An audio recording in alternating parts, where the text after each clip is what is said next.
Hey everyone, welcome back to another haul or bag review, and welcome to 2025.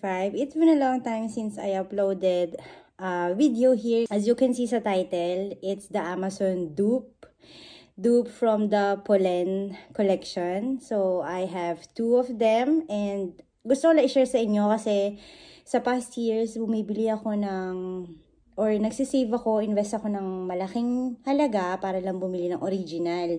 But habang tumatanda, parang hindi naman sa hindi ko afford, but siguro I'd rather buy a plain bag na walang tatak, or meron man pero maganda yung quality niya, or dupe man siya.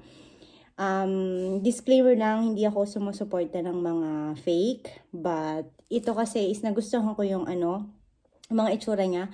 So, without further ado, start na natin to. And if you are new on my channel, please turn on your notification bell, subscribe on my channel para updated ka sa mga upcoming videos. At sa channel na to, I try to talk in Taglish. More on Tagalog na kasi dumudugo talaga yung ilong ko pagka English ako ng English. But it's okay, so I can practice my English naman.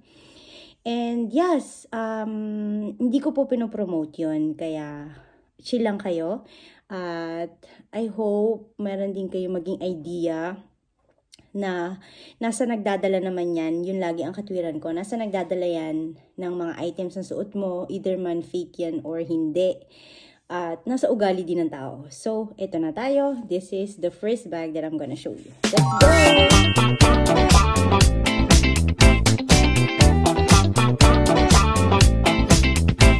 This is, nga pala, I'm gonna show you here on the other side yung original price niya at yung original name and itsura ng bag, and then ito naman yung actual niya para at least makita nyo. So the first one that I'm gonna show you is the Pollen Seam. Ito yung big one, yan. Ito yung kulay niya, and yan. Say hi to my labubu. Ang labubong meron ng storya na nangyari this 2025. Kwento ko sa inyo. So, this is the seam, Pollen. And maganda tong pang travel. And maganda din siyang pang working, yung pang everyday, pang harabas. Kasi nga, yun nga sinabi ko sa inyo, maganda yung quality nga and affordable siya. Ang original nito is ito. Yan, ang seam in the size of large. At nagre-retail siya for 420 to 400 euros. 420 to 480, sorry. And meron din siyang seam, Pollen Seam Mini na maliit. At ito naman yung malaki. So, ang maganda dito is yan. Ganyan siya. Kakaiba yung form ng ng bag niya. Yan, side to side view. And dito meron siyang logo ng pollen, pero siya. Tapos, meron din siyang similarity sa Neverfull kasi pwede nyo siyang i-cinch ng ganyan, i-open. Malaki yung itsura niya, ganyan. Para mukha siyang bangka, as you can see sa screen. And then, pag kunyari gusto mo siyang paliitin at hawakan siya na mas maliit, igaganon mo lang siya. Ang niya is magnet closure siya dito. Easy lang siyang gamitin at no hassle. Pag kunyari may gusto kang bilhin o kunin sa bag, yan. Bubuksan mo lang siya, may magnet siya dito. Yan. And then, you can put the long handles. Ganito yung tsura niyan pag long handle siya. Yan.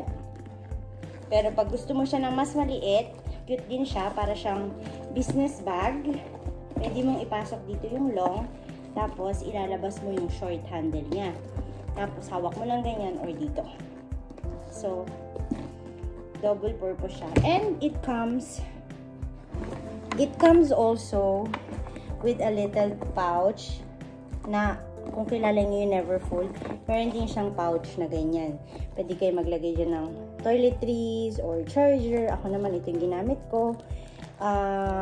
Next time, if you're interested, what's in my bag? Kung ano yung current na bag na dinadala ko. Yan, very spacious din siya sa loob, as you can see. At yung loob niya is parang suede yung niya. So, ito yung style ng seam niya. Ayan. Tapos yung story nitong labubu.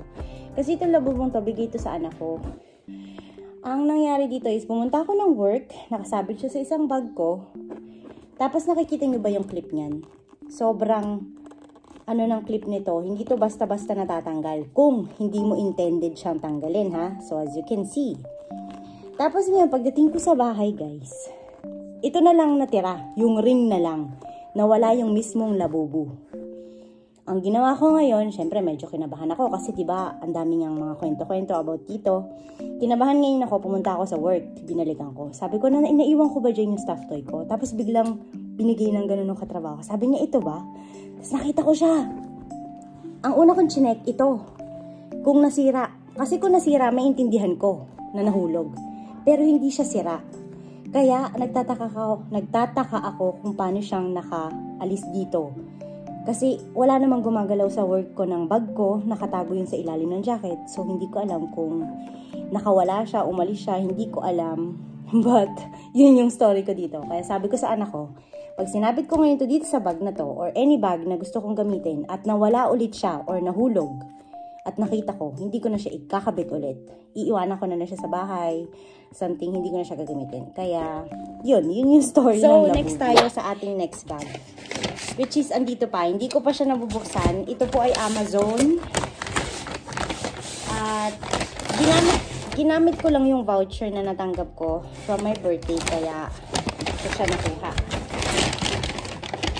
Other than that, hindi ko naman siya bibilhin. And this is from High Carry. Unleash Your Chic. Ang bag na to. So, open na natin siya. Unboxing and then, pakita sa inyo. So, ito naman papakita ko sa inyo, inspired to ng tarararan! Ng tatak din ng Pollen. Here on the side naman, ito ang pangalan niya ay Pollen numero 1. Meron din siyang malaki at meron siyang medium. So, ito yung itsura niya, naka-plastic siya, and hindi siya original na leather, but yung mga pollen na bibili nyo sa online store is original yun, of course. And this is how it looks like. Ayan siya. Very pretty. Medyo plasticky lang talaga yung kamay niya, guys. So, tanggalin natin to. Ayan yan.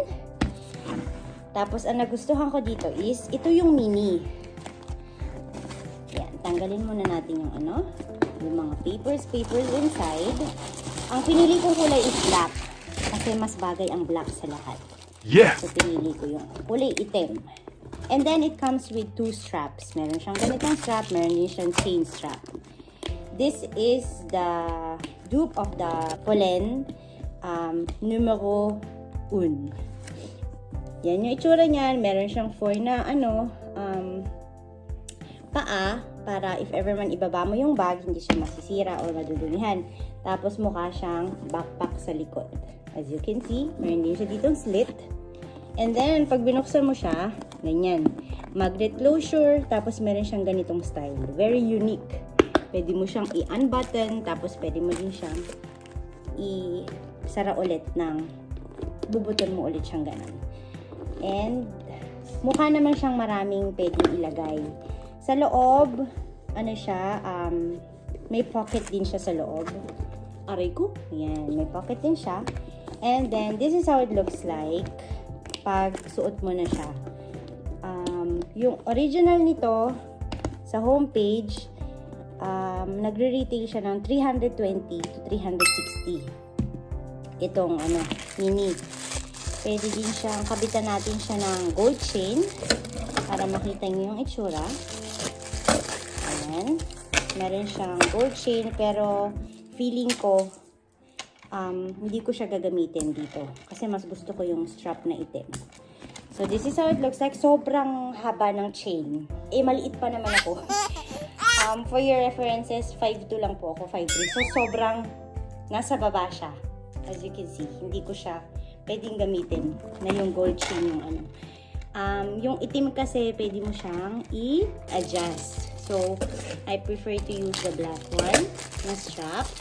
I hope hindi lang siya masakit sa balikat kasi nga syempre, 'di ba, manipis yung strap niya. Yan. Tapos dito mo siya ikakabit sa likod. Ganyan. Close muna natin siya para makita nyo. Yan. Tapos, pwede mo siyang i-adjust. Medyo matigas pa siya pag ibabalik mo kasi bago. Yan. Pwede mong i-adjust yung gusto mong haba or ikli ng bag. At sobrang hirap niyang ikabit, guys. So, sobrang liit ng butas. Ay, malito yung butas. Ang hirap, ang hirap niyang Hindi ko pa siya ginamitan ng ngipin ko para lang pumasok. Hindi to papasok. Nakakaloka tong bag na to. Yan. So, gagawin ko siya ng pinaka-shortest kasi nga, dahil maliit ako, para bagay siya. Sabit ko na siya. Finally, hindi siya ganun kadali. Kaya kung gusto nyo siyang palitan ng ng length nyo, ng bagay sa height nyo, better to fix it na hindi nyo na kailangan palit-palitan kasi hindi siya talaga madaling i-change. So, I hope okay itong napili kong length. So, pwede nyo siyang dali ng ganyan. Or, mas gusto ko kasi yung crossbody. Kaya, ito, magiging itsura niya. So, ganyan na itsura niyan pag gamit-gamit nyo siya ng ganito. Yan. Tapos, maglalagay ka dyan ng kailangan mong gamit. Kasya dito ang wallet, keychain holder, tapos, sara mo siyang ganyan.